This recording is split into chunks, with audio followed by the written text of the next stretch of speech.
Hi there, I'm your host John Ivison and welcome to a special Ontario election edition of the video with my pal Andrew Balfour of Rubicon Strategies. Welcome Andrew. I don't want to drive anybody away by saying there's nothing to see here, but it was entirely bloody predictable what happened. Remarkable nonetheless. Doug Ford got it done. He won an enhanced majority of 83 seats, up from 76 in 2018, taking 41% of the vote, which essentially meant he got two-thirds of the seats in the Ontario legislature with around 18% of the voters supporting him. Liberals will howl at that, but of course the federal Liberals did something similar in 2021. Ford's party swept the 905. They won every seat in Brampton, every seat in Mississauga, every seat in Markham, and even picked up seats in unlikely places like Thunder Bay, Timmins and Windsor, where they hadn't won since 1955. As a nail-biter, the race for second was hardly Silence of the Lambs. In the end, the Ontario NDP won easily. They ended up with 31 seats, down from 39 last time. And a tearful Andrea Horwath said she will step down as leader after having led the party for 4 elections in a row. The Liberals had a desperate night. They won the same share of the vote as the NDP, 24%. But won just 8 seats, up from 7 last time. Stephen Del Duca did not manage to win his seat in Vaughan Woodbridge, and he is also stepping down. First time in my memory that 2 leaders have stepped down at the end of the same election. Mike Schreiner retained his seat, the only Green win on the night. So the question is, did any of it matter? Andrew, the polling was pretty constant from start to finish. Did anything move the dial? I don't think that anything really changed over not even just the course of the campaign, but over the course of the last several months. The Premier's team and the Premier just stuck to their message. They were very disciplined, and they just stuck along with it. I mean, the Liberals did everything they could. Mr. Del Duca gave a very great, what I would say, honestly, great speech. It was very dignified, anyway. Exactly. And, Andrea Horwath, you've been the leader for 13 years, not to dance on anyone's grave, but, if you're still that bad after 13 years, you should probably be leaving anyways. Were you surprised that they retained official opposition status? If you'd asked me 2 weeks ago, I would have been surprised, but the way that the numbers were moving the last 2 weeks, it kind of almost seemed inevitable that they were going to stay in second, and unfortunately for the Liberals, they were going to finish third. I think an interesting thing is that, the Greens really thought that they were going to get a second seat. They, were going super hard at that Muskoka seat, and they seemed to think they were going to get it, and they certainly didn't. But he ran a good campaign as far as a Green campaign goes, so we'll probably see him around in another election. None of the policies seem to resonate, or none of the opposition policies. I mean, I thought maybe $1 transit or the NDP's free dental care might help them out, but they just did not seem to be on the same wavelength as the voters. Yeah, I don't know. I guess you and I have talked about this before. The anti-highway thing was a bad idea in the end. I mean, it was good policy, particularly if you're trying to pick up urban seats and you're doing the dollar transit thing. But, I mean, so many of the seats that you need to win if you're the Liberals are people who would like highways, and people have moved out of the city over COVID and want highways. Right. So I mean, that message, save 30 minutes, that's pretty much all that Ford needed to say. I mean, and then for the other opposition leaders to say we're going to cancel Highway 413, I mean, that is not disconnected from the fact that the Conservatives picked up all the seats in Brampton, all the seats in Mississauga, did extremely well all the way through the area where that highway is going to run through. Well, it's an interesting thing, too, that, if you did an overlay right now of not just the 905, but a lot of the province of Ontario, Doug Ford and Justin Trudeau share pretty much the same seats. And you would have thought that other people would have noticed that. A lot of people have commented on the similarities between the voter between the Ontario PC and the federal Liberal. So I guess someone missed that one. I mean, I would think that klaxons are going off in the federal Liberal headquarters today. I mean, it's clearly conceivable for many of these people to vote Conservative. So I would actually disagree with that. The coalition of voters that the Premier and his team have put together are much different than those that the Conservatives federally go after. We see, throughout the campaign, all of the construction trade unions siding with the Ontario PCs. Those people, while a lot of their members are Conservative federal voters, I don't know if their leadership and their direction would allow them to go and endorse the federal Conservative Party the way that they endorsed Doug Ford. But presumably that's a product of the fact that the federal Conservatives have not gone after that vote in the same way that Doug Ford and Monty McNaughton, the Labour Minister, did. I mean, it was a concerted effort on their part to get people who had been hammering in NDP and Liberal lawn signs to start hammering in Conservative lawn signs. Absolutely, and they've done an incredible job. I mean, was it 10 unions? I think it's even more than that.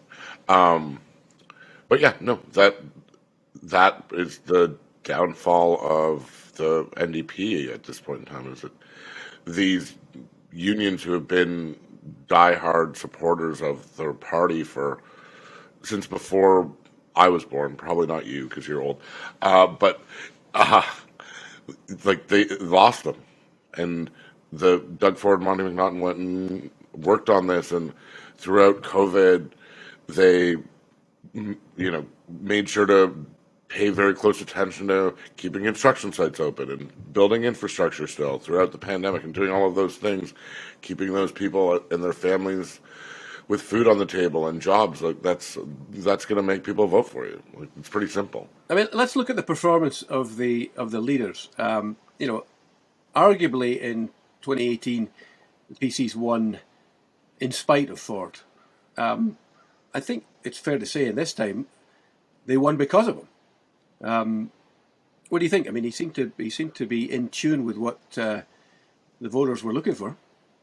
I would look at it a different way. I would say that this is the first election that Doug Ford won. He won the last one, but it wasn't because of him. It was because of the Liberals and Kathleen Wynne. They won this time. Last time they became the government because everyone hated the Liberals. Different way to look at it. I mean, I think it's kind of remarkable that he even outpolls his own party, given that the first couple of years were a bit of a disaster, right? I mean, if you look at the polling, there were times there where you would have bet against a return majority. Well, the first year, call it the Dean French time, was a disaster. Right. And then I also think that the Premier, in his, call it, folksy way, and saying folks all the time, and throughout the pandemic, whether people liked what he did or not, no one was going to make all of the right decisions. But I think that Uncle Doug, as he's been nicknamed, really kind of shined through that. And, what they did, like 150 days in a row where he was out doing press conferences and taking questions from the media. And I mean, there were times where his decisions were questioned and his polling numbers dipped. He was seen as too heavy-handed when it came to, closing playgrounds, for example, or rather aimless when it came to school closures. But by and large, I think people gave him the benefit of the doubt. If you look next door in Quebec, the death rate per 100,000 people was double what it was in Ontario. And it didn't seem like the other parties wanted to relitigate the pandemic.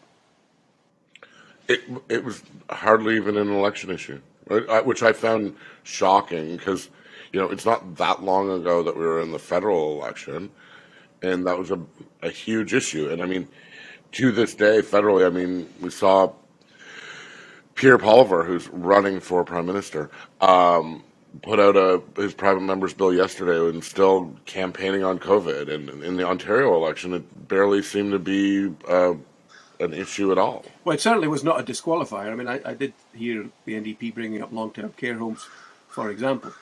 for profit, not long-term care homes. But Right, but no one was paying attention to her. no, and I think what voters were aligned with what Ford was talking about when it came to taxes, inflation, and jobs, the future of the province. He was the only leader who was talking about economic growth. It was rather shocking to me that the Ontario Liberals, in the economic section, it was basically about sick leave for workers and what was the other thing that they were banging on about? But it really wasn't The about 4-day work week. 4-day work week, right? There was almost nothing in there about the fact that we need to generate growth before we can spend it. And I saw Dwight Duncan on TVO last night saying, the party has moved too far left. Well, many federal liberals would say that the federal party has moved too far left, except it is successful in doing so. So perhaps the Ontario party saw that and tried to emulate that as well. I mean, it didn't work, but I mean, yeah, I mean, someone like Dwight Duncan would call it like an ardent centrist. So he probably didn't like the direction it was going. Right. I mean, he was very complimentary about Ford as now dominating the centre of the political spectrum in Ontario, and that seems to me to be the case. This was not. Ford managed to moderate his image. He was not a slash and burn conservative. The budget that came out was, did not try and get the budget back into balance next year. It talks about doing it in five or 6 years. He even weeded out members of his own party who were refused to get vaccinated or said what were seen as extreme things on the trucker convoy, for example. So this was not the Doug Ford who many people anticipated was going to come into power. No, they ran a more or less flawless campaign. Well, it was they ran a campaign where they basically kept him in a bubble and didn't let him muse too much on things. I mean, I think that's why I'm saying flawless. Ford is a gut instinct politician. Maybe not even his best friends wouldn't say he's a great thinker. And sometimes when he does meander when he's talking, it sometimes contradicts itself. So I think it was probably smart of them not to put him out there too much. But having said that, I mean, I saw Lisa MacLeod, the MPP in Ottawa here, didn't let the media enter to see her victory speech. Are we going to see a PC party that now turns hostile with the media, for example? You mean like Stephen Harper-esque? I don't know. I would guess that it's not like the premier is going to ever run another election. So maybe now he can go and do whatever he wants. But we'll see how that goes. Although, with that said, I mean, I watched his speech last night, and it was very, to the point you just made, kind of like right down the middle. What he was saying, like, there's no partisan anything really in his speech. He's just talking about the future of Ontarians. You think that what we see is what we're going to get? There's not going to be any surprises now that they've got another majority? I do think that. I might be proven wrong, but I think just based on the caucus around him, and I can't. It sounds to me like they're going to end up sitting through the summer to get some, like, the budget passed and some stuff like that. He doesn't have a cabinet full of hardcore right-wing people. He doesn't have a whole bunch of SOCON type people. I mean, he has them, but they're not in important spots. So, yeah, I think they'll just keep it down the middle for a while. Let's turn briefly to the NDP. You've already alluded to the fact that you don't think it was a great campaign by them. What did they talk about? Tell me one thing they talked about. Well, they talked about long-term health care and dental care, and I mean the things that the NDP always talks about, but it didn't seem to align with dental care that the federal government's already doing. Like, it's so dumb. Right. Well, nothing really. I mean, I think that they performed better than I expected them to as far as seat count. I thought they would lose far more, but clearly they were never in danger of winning. What about the Liberals? I mean, do you want to become the Ontario Liberal leader, Andrew? No, I don't. I think we both know that I would be the worst leader or politician ever. That's true. You would be out in a week in a scandal. For sure. Probably involving alcohol. But it'll be interesting to see who wants that job. Well, I mean, they don't have many to pick from, right? And I mean, John Fraser's one of them. He was the interim leader. He clearly didn't want it because he didn't run. So, there's not many left. The one that kind of stood out to me was Ted Sue in Kingston, who was a federal MP, and I thought he was quite a good federal MP. So maybe he'll be a very nice man. He'll be forced to step up and drink the poison chalice. Final question: the new right parties, between them, I mean, so Ford got 41% of the vote, massive majority, despite the fact that the new right parties, the new Blue Ontario and the Ontario Party, got somewhere around 5% of the vote. Do you think that could be a factor in title races in the future? I hope not. I hope that this is still just part of the anti-COVID, anti-vaxxer, trucker nonsense. I hope that those people just go away. But we'll see. I mean, it's much like we've talked about before around the PPC. Is that a long-lasting thing? I don't know, but I think that so much of the anger that fuels those parties has to do with the pandemic that I don't know if in 4 years from now, and hopefully we're no longer in the pandemic, that's just not a thing anymore. Right. Okay, well, look, thanks for coming on, and thank you for watching.